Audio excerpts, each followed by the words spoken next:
Alright guys, we got some new items here from Biqu Tech. They sent me this stuff to review for you guys.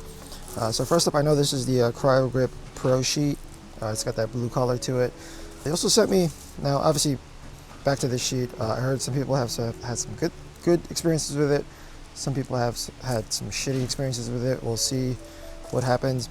They were saying like X1 Carbon or P-Series printers, it wasn't recognizing the bed because of the QR code. I'm not sure if that's the case or not. We'll see. They also sent me this, I have no idea what this is, Designer Series Honeycomb. Looks like it's a smooth PI sheet. I don't know if this has the same properties as the Cryo Grip or not, but we're gonna get that tested as well. We'll do a batch of minis on these and see how they are. I'll set the bed to 45 degrees and see if there's any issues with any of these plates.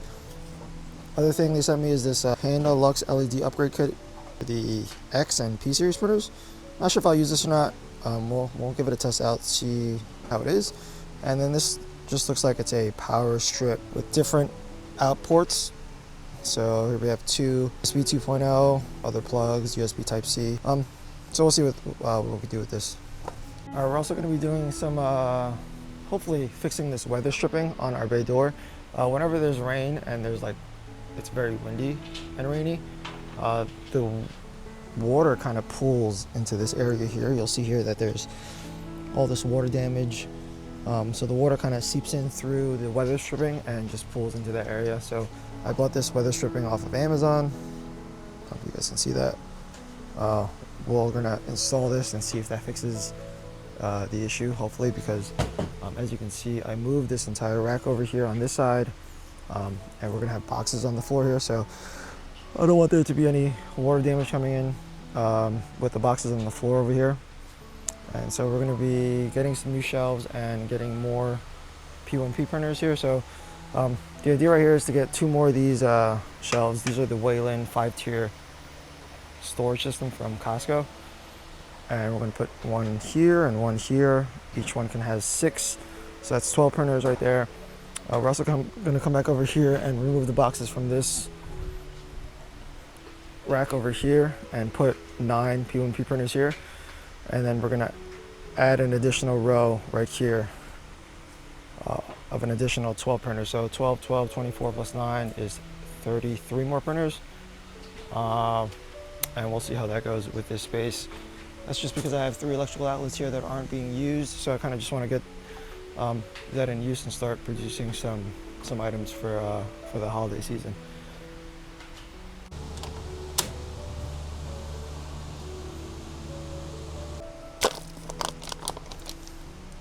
All right, so we buy filament from Sunloose. So Sunloose old plastic rolls are like this. I think JO and a few other companies kind of use the same exact rolls, but these rolls unfortunately do not fit onto the AMS light system. So what we do is we print out these adapters. You can find these on Maker World, Printables, Thingiverse. I forgot exactly where we found these, but basically print them out and they kind of slot right into place, just like that, on both sides. And this allows it to fit into the AMS light system. So let me see if I can show you that.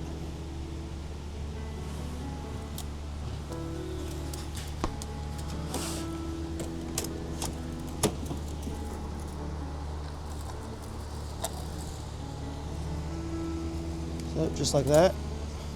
Oh shit.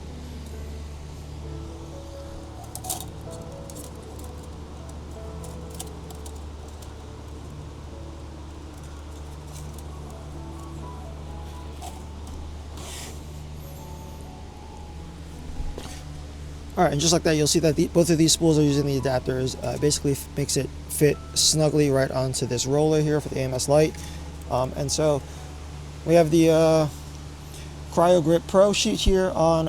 First print we're gonna do is the Mini Tiger. All right, we're gonna do the Mini Tiger from Matt Meyer Makes, and I have it already on my Bamboo Handy app. I printed this previously on a bunch of A1 printers, so instead of me just going to my printer and reslicing some new things, I just go into my app, hit print again, and all of my A1 printers are labeled. So this is A19 mid. Go here.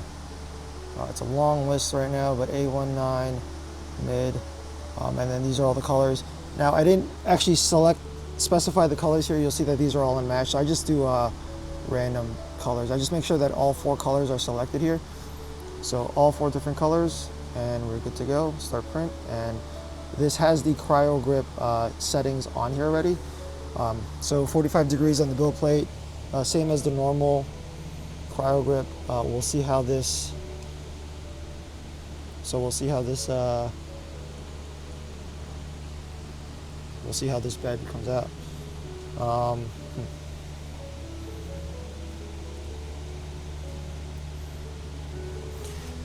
A19 mid. Oh fuck! I think I sent this to the wrong printer. So I think A19 mid.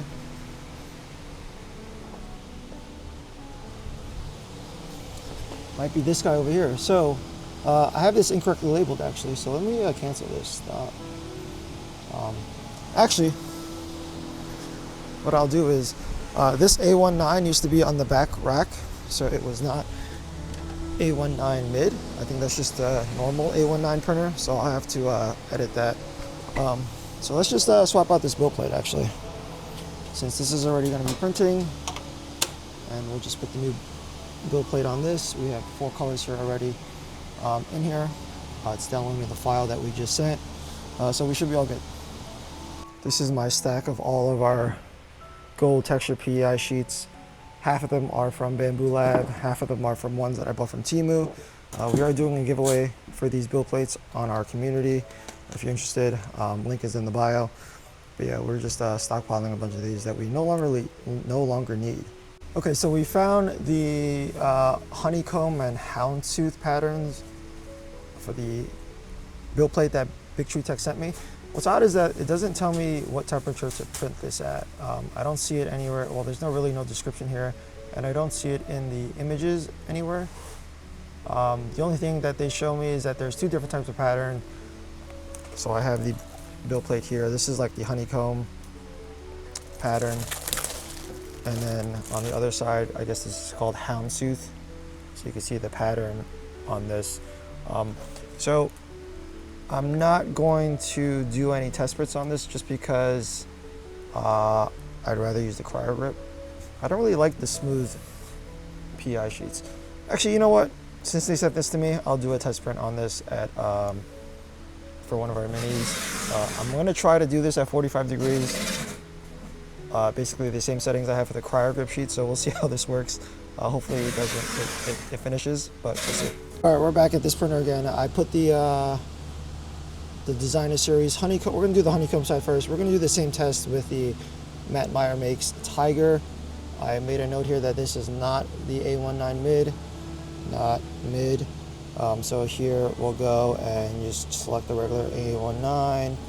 We're just going to select all random colors for the Tiger and hit print.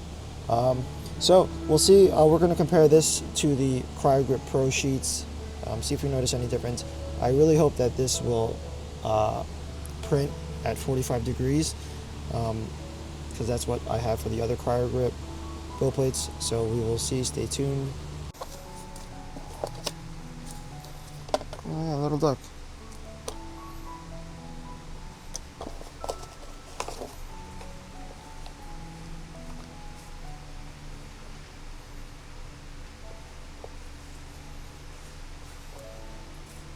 Okay, so I did some research on exactly what this is and what this does. So basically, this plugs into your printer, and then you put the power cable on the other end into an outlet. And then what you can do is, if you have the Biqu Tech Panda Touch LCD screen for your P series or X series printers, it basically allows you to control the power of your printer through the LCD screen. So for instance, if you want to turn the power on or off, you can do it directly through the LCD screen. That's pretty much, I think, the gist of what this does and what this can do. Unfortunately, you can see that this is not attached to a printer. I took it off because I wasn't a fan of how this worked on my printers, so I took it off. So unfortunately, I'm not going to go and set this bad boy up because I just don't like to use this LCD screen on my P series printers. Unfortunately, it's not something that I don't know if it's a user issue, but it kept dropping off Wi-Fi. I do have like 150 items plugged into my Wi-Fi, so maybe that's why the Wi-Fi was very unstable with this. It kept dropping internet. Like I said, this could be a user error on my end, or I just have too many things connected to my Wi-Fi. Yeah, this is what this is. I'm going to keep it around. Maybe I will use it in the future, and if I do use it, I will be sure to showcase this in one of my videos.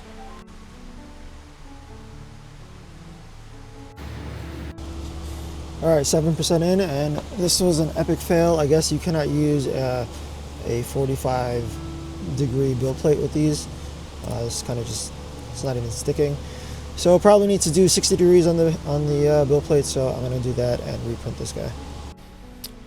All right, so let's talk a little bit about these fruit turtles that we've been printing and making and selling on TikTok, Amazon, Walmart, Etsy. So we have all of these new printers basically printing out the fruit turtles. Each one of these currently are printing its own separate turtle. So this is printing the watermelon turtle. This one is printing the strawberry, apple, so on and so forth. So not only do we have these printers printing them, we have a few of these printers back here as well printing them. And then I think 1 or 2 printers down here printing them. I transitioned all of the X1 carbons and the P1Ss to be printing the turtles. So this guy over here, and then all of these over here are printing turtles as well. And then the back A1s over here, these are all printing the top caps for the A1s. So all of the top pieces here, dragon fruit, strawberry, watermelon, these are putting all of the top caps for the turtles. And so that's what production looks like currently. And then over here is where we have the assembly station. So we have all of these separate bins for all the turtles over here, and then this is where we sit down and assemble most of them. And so these all require these key switches that give it the mechanical keyboard sound. And so I sourced these from a couple different places. First of all, Popular Prints, who has designed these on Patreon.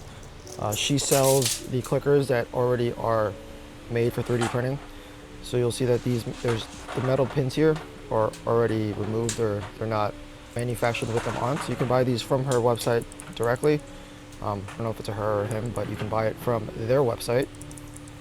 And it comes like this. It comes out to about 27 cents each if you buy 1,000 pieces of these. Other places where I source these are from Micro Center.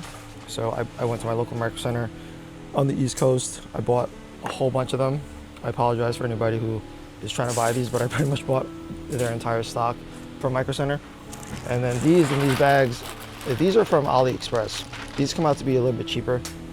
They're exactly the same switches, but they do have the metal pins. So what you have to do is you have to clip off these metal pins before you assemble them. So pretty straightforward. You just take some flush cutters and you just clip off the metal ends. And of course we have safety glasses here in case it kind of like ricochets off and hits you in the eye.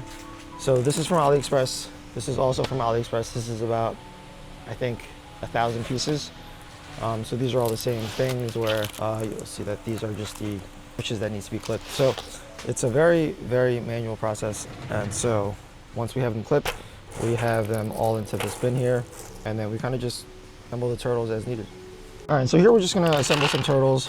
We just launched this new color. It's supposed to be a blueberry turtle, so it uses a dark blue for the base, and then we use these lighter blue colors as the keycaps. And so we essentially take the bottom turtle, and then we get our clickers. So each of these requires 7 clickers. So the cost of these is kind of more expensive than a traditional 3D print, just because you have the hardware, which in this case is the clickers. And not only do we use the clickers, we also use a keychain and a key ring. So let me show you that in a second. So we have a lobster claw and a key ring that we ship with our turtles, so they can be used as keychains. They all come with a hole, I don't know if you can see it, right through here, that you can loop a key ring through, just like that. And then we sell it like that. So let me just get this guy assembled so you can see. And you'll see that on the way Popular Prints designed this is on the keycaps. I don't know if you can see it, but there's a number on each one. So this is a 5, this one is a 6. And so the way it works is this is slot 1, this is slot 2, 3, 4, 5, 6, and then the middle is slot 7. And so basically you go pick out the number. This is 1, so 1 goes right here, and you just kind of just push it into place. This is 5. And kind of once you get the hang of it, it's a pretty simple and straightforward process. Obviously, it's just getting all of the numbers correct But assembly is probably around like maybe, if you do it quickly, maybe 30 seconds to 45 seconds maybe from start to finish. That's assuming that these are already clipped. If we actually have to clip these, it probably takes about like a minute to a minute 30 to assemble each of these, because you have to clip 7 of these manually. So we've sold over 1,000 of these turtles, and that's what, like 7,000 of these clickers. So it is a very tedious and time-consuming process. I am working with a manufacturer right now to see if I can get these produced without the metal pins. Working with them now, the MOQ on them is actually pretty high. I was negotiating with them. It was about 10. I wanted to order 10,000 pieces at first, so that was fine. And then they're like, oh no, we can't do it for that low quantity. They were like, you have to do 100,000 pieces. And so I'm negotiating back and forth. I'm trying to get them down to 50,000 pieces, about 21 cents each of these. So we'll see how that goes. Currently, I do buy these from Popular Print's website, just to support what they're doing and their work. If you're interested, these clickers, these fruit turtles and other clickers are on their Patreon. So feel free to go check them out. I keep saying her. I really don't know if it's a she or he. Go check them out. So yeah, just wanted to show you guys the side of the manufacturing process. It's a very tedious process. So you'll see here that this is our stash of completed ones, and we're selling about like 50 to 100 pieces of these a day. Over here in our ship station, we have 7 bins for the 7 different styles, and basically just obviously ship them from our shipping station. We'll package them here and then put them into our boxes. So I'm not trying to reinvent the wheel here, but these are all assembled by Chris and Evan and then shipped out. All right, you'll see here, this is all of our orders currently for today. So I just want to show you real quick what I like to do is I like to go and sort these by the SKU. So this is the strawberry fruit turtles, and I'll select all the ones that have 1 quantity, and I'll ship these in batches. I find it a lot easier to do it this way. I basically select all of the orders, label, and then I will print all of these labels individually. I'm sorry, in a batch. There was like 7 of these, I think, in a batch. So I'll do a shipment of 7 of all strawberry turtles. So I'll go and print out the labels and then pack 7 individual strawberry turtles. That seems to be a simpler process than going through each of these individually and then printing the labels. So here's my label printer at my desk. I'm only using this because I have a lot of rolls here. And so here's our labels. And then we will go and grab 7 turtles. First of all, let me get rid of this bag because it's a pain. And so typically we pre-make boxes, our 4x4x4 boxes. We're currently actually out of the pre-made ones, so we just have 3 here. So let me go get another bundle real quick. And so here is our shipping wall, or our boxes for, all right, now we're back. So typically what I would do is, since I have 8 of these, it's actually 8 strawberry turtles. I would take 8 boxes and then get 8 turtles and then pack the 8 boxes like that. But since we're out of boxes, sit here and make some boxes real quick. I just wanted to show this side of the business because not a lot of people like to show the shipping part and the assembly part. And that's kind of like, I guess a lot of people may not get the, people may get the wrong idea that, 3D printing is just, you just print something, you ship it, and you collect the money. But there's a lot of manual processes that go into 3D printing because you're essentially manufacturing things yourself. And so it does get tedious. Luckily, I have a team here that helps me. So I have 8 boxes here. 2, 3, 1, 2, 3, 4, 5, 6, 7, 8. So 8 turtles, and then what I do is I just take this padding paper here, and I will go down the line and fill up all of these turtles, all of these boxes with the turtles, and just make sure that they're packaged in a way where they can't break. Are all done, and then I'll just go down the line and seal these up.